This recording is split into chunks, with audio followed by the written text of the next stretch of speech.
वालेकुम दोस्तों, आज खैबर पख्तूनख्वा की वेदर रिपोर्ट 15 सितंबर के रोज़ खैबर पख्तूनख्वा के मुख्तलिफ़ इलाकों में कहीं हल्की, कहीं मूसलाधार और कहीं गरज चमक के साथ यालाबारी के भी इम्कानात मौजूद हैं। हवा के चकड़े चलने के भी इम्कानात मौजूद हैं।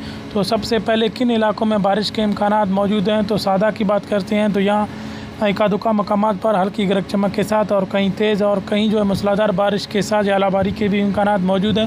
साथ ही पेशावर में भी कहीं हल्की, कहीं मूसलाधार, कहीं यालाबारी के साथ इक्का दुक्का मकामात पर जो है हवा के झकड़े चलने के भी इम्कानात मौजूद हैं। उसके अलावा हम बेसम की बात करें तो यहाँ पर भी इंशाल्लाह यही सिचुएशन है, कहीं हल्की, कहीं मूसलाधार और कहीं गरज चमक के साथ बारिश के इम्कानात मौजूद हैं। साथ ही जो हम आपको बताते चलें कि यालाबारी के भी इम्कानात मौजूद हैं। अगर चित्राल की बात करें तो यहाँ पर यही सिचुएशन है, इंशाल्लाह कहीं हल्की, कहीं मूसलाधार और कहीं गरज चमक के साथ बारिश बरसने के इम्कानात मौजूद हैं। उसके अलावा अगर हम जंद की बात करें तो यहाँ पर भी इंशाल्लाह एका दुका मकामात पर काफ़ी अच्छी डेवलपमेंट हमें देखने को मिल रही है। वाना की बात करें तो यहाँ पर भी इंशाल्लाह डेवलपमेंट हमें देखने को मिल रही है।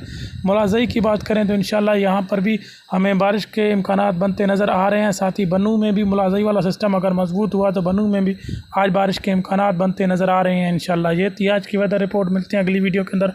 अल्लाह हाफ़िज़।